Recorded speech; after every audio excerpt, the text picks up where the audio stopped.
दोस्तों अभी हम लोग आ चुके हैं बिल्कुल हमारे नॉर्मल स्क्रीन के ऊपर। एंड दोस्तों यहाँ पे हम लोग बात करने वाले हैं एक बहुत ही इंपॉर्टेंट खबर जो कि कल लेट नाइट भी हम लोग को देखने को मिली थी। एंड प्लस कुछ और भी अलग अलग अपडेट सामने आ रहे हैं जो कि हमारे शेयर मार्केट के ऊपर भी उसका इनडायरेक्ट इम्पैक्ट हम लोग को भविष्य में देखने को यहाँ पे मिल सकता है। तो सबसे पहले आप देख सकते हैं आज के दिन सेंसेक्स थोड़ा एक्सपेक्टेशन था कि गिरावट के साथ ही शुरुआत यहाँ पे होगी। एंड उसके बाद आप देख सकते हो निफ्टी 50 की भी अगर हम लोग बात करें तो 0.5% के आसपास गिरावट देखने को यहाँ पे मिली है। जैसे मैंने अभी आप लोगों को बोला कि एक्सपेक्टेशन था कि गिरावट के साथ शुरुआत हो सकती है, बिकॉज अमेरिकन बाजार में कल के दिन जो हम लोग को खबरें देखने को मिली उसके चलते बहुत ज़्यादा वॉलेटिलिटी थी। एंड वॉलेटिलिटी नेगेटिव टर्म्स में हम लोग को ज़्यादा देखने को यहाँ पे मिल रही थी। मतलब आप चेक कर सकते हो जो ओपनिंग थी वो तो ज़बरदस्त गिरावट वाली थी, बाद में शानदार रिकवरी हुई, बट वो रिकवरी टिक नहीं पाई क्योंकि ऐसे ऐसे खबरें यहाँ पे सामने आई जिसके चलते अमेरिकन बाजार का जो कॉन्फिडेंस था वो कल के दिन के लिए हम लोग को गिरते हुए देखने को यहाँ पे मिला।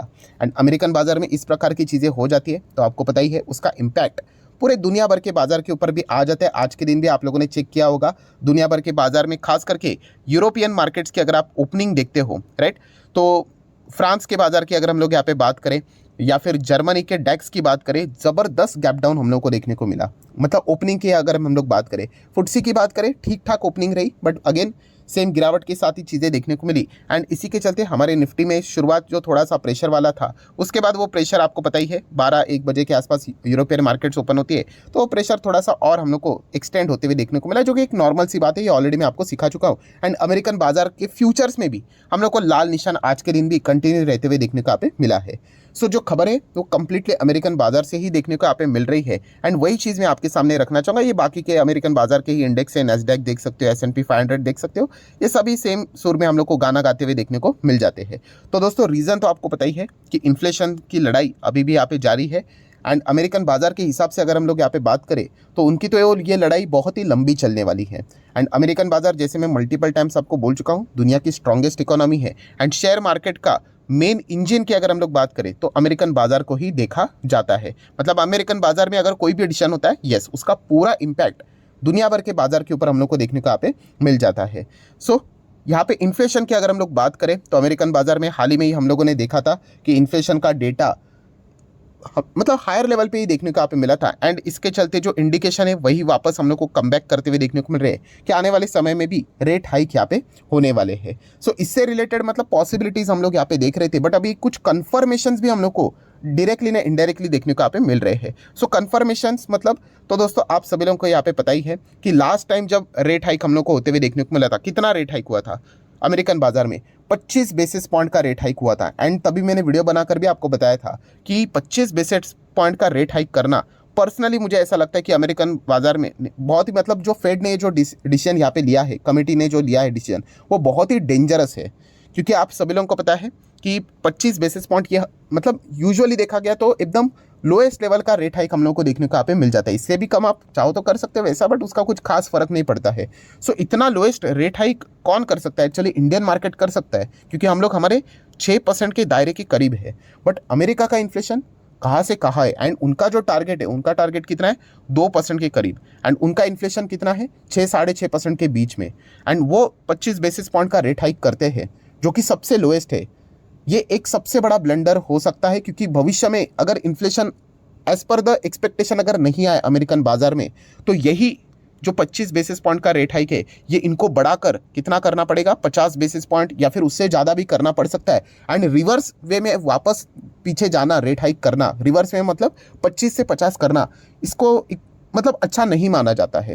एंड दोस्तों यही डर अभी हम लोग को हकीकत में बदलते हुए देखने को यहाँ पे मिल रहा है। बिकॉज अगर हम लोग यहाँ पे फेड की बात करें, आपको पता है फेड से जुड़े हुए बहुत सारे मेंबर्स, इंपॉर्टेंट लोग आपको देखने को मिल जाएंगे। तो एक नाम तो आप लोगों को बहुत ही पॉपुलरली पता ही है, पॉवेल जी, जो कि फेड के चेयरपर्सन हैं, राइट, वही सारा डेटा प्रेजेंट करते हैं। एंड उसी के साथ साथ दोस्तों ये भी एक नाम बहुत ही इंपॉर्टेंट है, जेम्स बुलार्ड। यस दोस्तों, अगर आप इस चैनल को रेगुलरली फॉलो करते हो तो मैं इससे रिलेटेड जब भी डेटा सामने आता है मैं आपके सामने रख ही देता हूँ।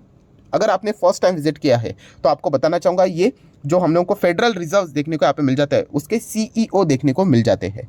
एंड उनके कुछ बयान यहाँ पे सामने आए हैं। एंड ऑब्वियसली उनके जो बयान रहेंगे इसके चलते मार्केट में तो मतलब हलचल ही तो हम लोग को जरूर देखने को यहाँ पे मिलेगी ही मिलेगी। तो दोस्तों आप देख सकते हैं फेड के जो बुलार्ड है उन्होंने यहाँ पे सीधा बोल दिया है कि आने वाले समय में 0.5 पॉइंट का रेट हाइक वो यहाँ पे करने वाले, मतलब नेक्स्ट मीटिंग में हाफ पॉइंट मतलब कितना 50 बेसिस पॉइंट के रेट हाइक की यहाँ पे वो बात कर रहे हैं। एंड ये कोई पहली बात नहीं है दोस्तों, इसके पहले के भी जो रेट हाइक्स हम लोग को देखने को मिले थे, अभी इस वक्त कितना हुआ था, 25 बेसिस पॉइंट हुआ था। बट यहाँ पे अगर बात करें तो उन्होंने इस वक्त के भी जो लास्ट मीटिंग थी 1 फेब को ही हुई थी, हमारा जो बजट था उसी दिन, तो उन्होंने तभी भी 25 बेसिस पॉइंट ओवरऑल था, बट तभी भी उन्होंने यही बात की थी, हाफ बेसिस पॉइंट का रेट हाइक यहाँ पे होना चाहिए। सो उन्होंने मार्केट को यहाँ पे बोल के रखा हुआ है कि प्रिपेयर हो जाओ कि आने वाले समय में, आने वाला समय मतलब कब, मार्च में अभी फेड की बैठक होने वाली है, तो 25 बेसिस पॉइंट का रेट हाइक भूल जाओ, अभी हाफ रेट पॉइंट्स का रेट हाइक के लिए यहाँ पे आप मेंटली प्रिपेयर हो जाओ, मतलब 50 बेसिस पॉइंट का। और जैसे मैंने कहा कि 25 से वापस 50 जाना ये एक अच्छा इंडिकेशन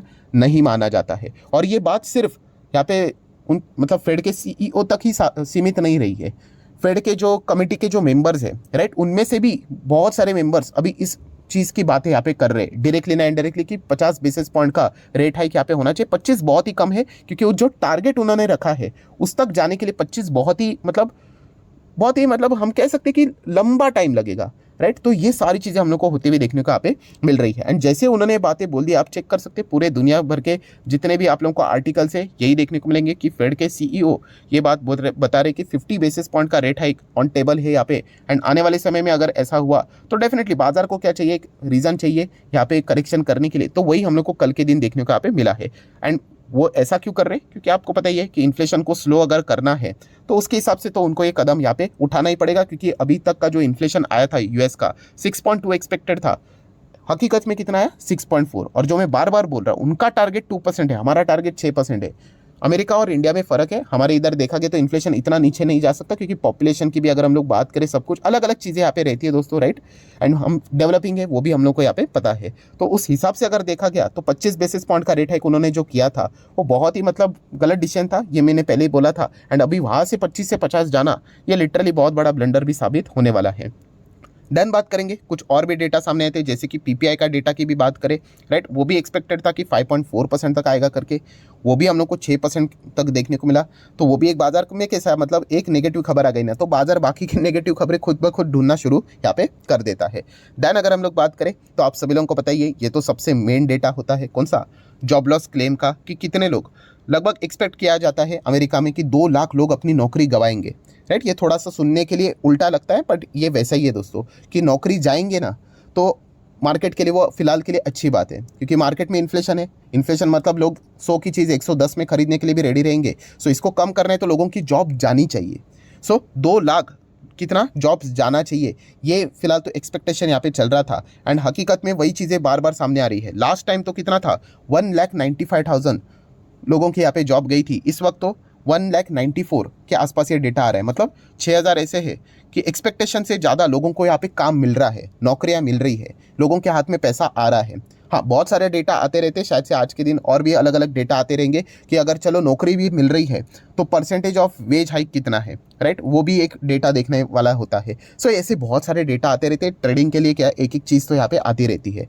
सो ओवरऑल अगर हम लोग बात करें दोस्तों तो कुल मिला के इसका कंक्लूजन क्या निकल कर आ रहा है कि अमेरिकन बाजार में आने वाले समय में यहाँ पे इन्फ्लेशन को फाइट देने के लिए यहाँ पे हम लोग को रेट हाइक होते हुए देखने को मिलेगा। इसके पहले भी देखने को मिला था, बट यस, ये जो संकेत होता है कि 0.25 से वापस 0.50 रिवर्स गियर चला जाना, ये मार्केट को यूजुअली अच्छा नहीं लगता है। और मेरे बोलने से क्या होता है आप खुद देख सकते हो, मार्केट ने इसी चीज़ के चलते, इसी कमेंट्री के चलते, बुल्लार्ड जी ने जो बातें बोली इसी के चलते हम लोग को ये प्रेशर साफ साफ देखने को यहाँ पे मिला है। इसका अर्थ ये बिल्कुल नहीं होता है कि मार्केट सीधा जाके जीरो हो जाएगा करके, ये ट्रेडिंग के लिए वैसी खबरें देखी यहाँ पे जाती है।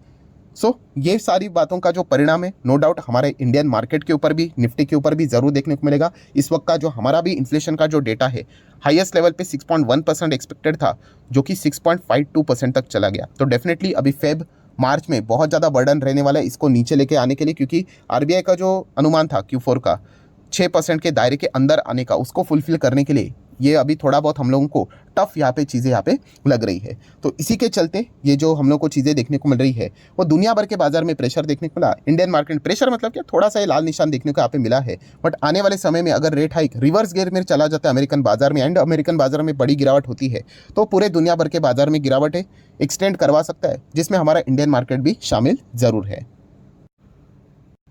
सो आशा करता दोस्तों जितने भी इंपॉर्टेंट पॉइंट्स थे सारे यहाँ पे मैंने कवर कर लिए, बट जैसे मैंने कहा जो डर था वही होते हुए देखने को मिल रहा है। ये पॉइंट को याद रखना, ये जो मैं आसान भाषा में आपको बोलता हूँ ना कि रिवर्स गेम में चले गए 0.25 से 0.50, ऐसा कभी अगर आपको भविष्य में इंडियन मार्केट में भी अगर देखने को मिला तो आप चेक कर सकते हो कि रिएक्शन कैसा यहाँ पे हो सकता है। तो यही डर फिलहाल तो हकीकत में बदलते हुए देखने को यहाँ पे मिल रहा है। एंड अगर ऐसा हुआ तो ऑलरेडी अभी मेंटली बाजार प्रेपर यहाँ पे हो चुका है अमेरिकन बाजार में, तो फिर गिरावट और भी गहरी हो सकती है। सो वीडियो अच्छा लगे चाहो तो लाइक एंड शेयर कर सकते हैं। डीमैट अकाउंट अभी तक ओपन नहीं किया तो लिंक नीचे डिस्क्रिप्शन में 25 वीडियो की लिस्ट बिल्कुल फ्री ऑफ कॉस्ट मिल जाएगी। आपका नाम कौन सा अकाउंट आपने लिंक के थ्रू ओपन किया है प्रॉपर्ली कमेंट सेक्शन में बता देना, तो हफ्ते भर के अंदर अंदर सारे लेक्चर्स मेरे साइड से फ्री ऑफ कॉस्ट प्रोवाइड कर दी जाएंगे। So that's it, thank you very much दोस्तों, we will be meeting our next video, तब तक के लिए बाय बाय।